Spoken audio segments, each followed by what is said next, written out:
बात सिर्फ वाहिद आप खासदार इम्तियाज जलील साहब बता सकते हैं, बैरिस्टर असद अवीसी साहब बता सकते हैं, और जितने भी एमआईएम पार्टी के चाले जो आप मुंतखब करके देंगे वो बता सकते हैं।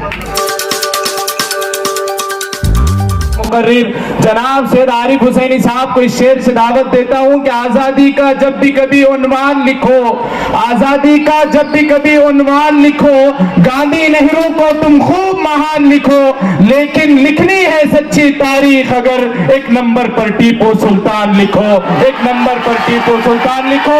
आपकी जोरदार तालियों के बीच सैयद आरिफ हुसैनी माइक पर। अस्सलाम वालेकुम।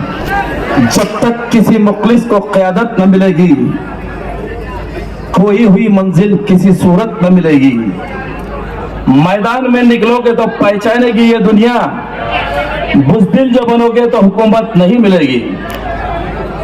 अजीज साथियों और दोस्तों, अब इलेक्शन का माहौल हमारे सामने है, उम्मीदवार अभी खुल खुल के सामने आ रहे हैं, और फिर एक बार मेंबर ऑफ पार्लियामेंट आप लोगों को मुंतखब करके दिल्ली को भेजना है।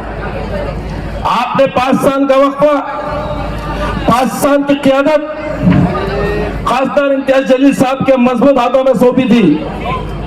खासदार इम्तियाज जलील साहब ने पार्लियामेंट के अंदर एक इतिहास रचाया, एक तारीख रचाई है। खासदार इम्तियाज जलील साहब और रियासती सदर बैरिस्टर असद अवैसी साहब दोनों ने मिलकर पार्लियामेंट के अंदर कुल 640 सवाल उठाए हैं, जो आपसे मुतालिक थे, जो किसानों से मुतालिक थे, जो मेरी माँ बहनों से मुतालिक थे, और जो माशरे में और हिंदुस्तान के जो अहम इश्यूज है इससे मुतालिक थे। एक बात याद रखो अजीज साथियों और दोस्तों, एक अहम बात आप लोगों के गोशे गुजार करना चाहता हूँ कि पूरे भारत से पार्लियामेंट में जुमला 543 खासदार चुन के जाते हैं। कितने जाते हैं? 500 खासदार चुन, 543, और महाराष्ट्र से 48, जिसमें से सिर्फ एक ही शेर है महाराष्ट्र आप लोगों ने चुन के दिया, खासदार इम्तियाज जलील साहब। सिर्फ आपके वोटों की बदौलत, बुजुर्गों की दुआओं से, माँ बहनों की दुआओं से, जिसने पार्लियामेंट में जाके तमाम समाजों की आवाज को उठाया।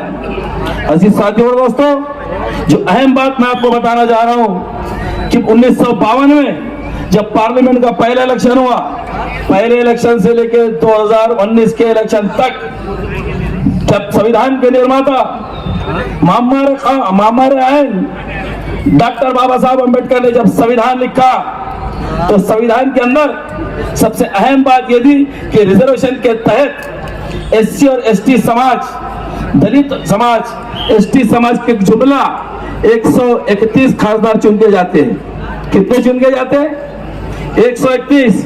1952 से लेके 2014 की पार्लियामेंट तक कभी किसी को शर्फ हासिल नहीं हुआ कि पार्लियामेंट के अंदर खड़े रह के कोई जय भीम और जय भीम कह दे। अगर जय भीम और जय भीम का नारा अगर पार्लियामेंट में किसी ने लगाया तो हिंदुस्तान के शेर ने लगाया, वाहिद असद अवैसी साहब ने लगाया, जिनको डॉक्टर बाबा साहब अम्बेडकर ने रिजर्वेशन के अंदर 131 सीट आयती तश्तरी में लिख के दी।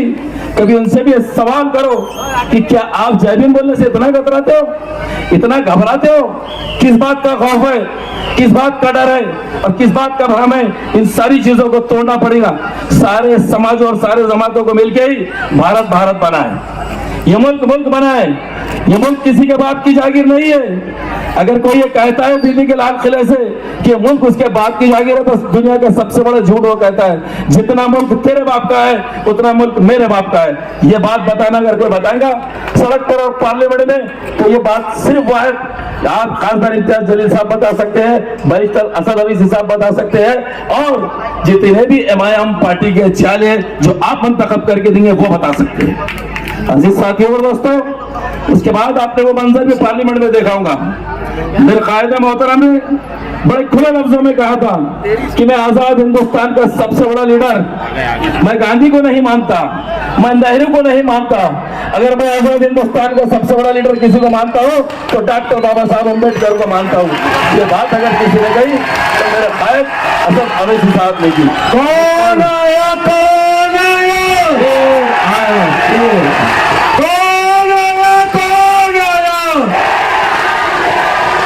कौन आया,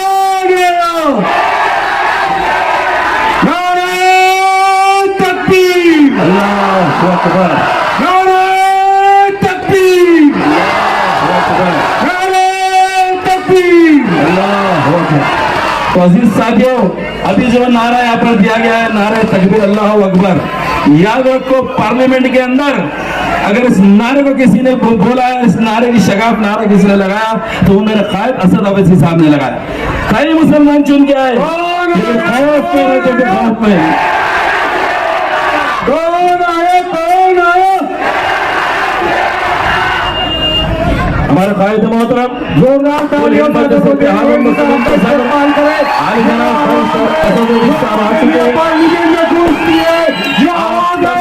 मोदी की आंखों में आके डाल के बात कर सकती है। जोरदार तालियों से इस्तेमाल करें, अपने कायद का जोरदार तालियों से इस्तेमाल करें। अभी साथियों और दोस्तों, अब के बाहर का ये इलेक्शन आप तमाम लोगों के दिलों की तर्जुमानी अगर आपको करना है, यकीनन अगर मुल्क में उमड़ते हुए सवाल अगर कोई इनको उठाना है और आपकी क़यादत और आपकी रहबरी अगर आपको मुकम्मल और कामयाब चाहिए, तो आपका एक वोट भारी अक्सरियत से आपको मुंतखब करके दिल्ली के अंदर फिर से हम इम्तियाज जलील साहब को पहुंचाना पड़ेगा। उम्मीदवार कई आपके सामने आएंगे, उम्मीदवार कई आपके सामने आएंगे, न जिनके पास कोई एजेंडा है, न इनके पास कोई अज़ाइम है। अजीज साथियों और दोस्तों, आप तमाम लोगों को इस बार के इलेक्शन के अंदर पूरी हिम्मत और जुर्रत से उठ के फिर एक बार इम्तियाज जलील साहब को भारी अक्सर से कामयाब करना है। बहुत बहुत शुक्रिया।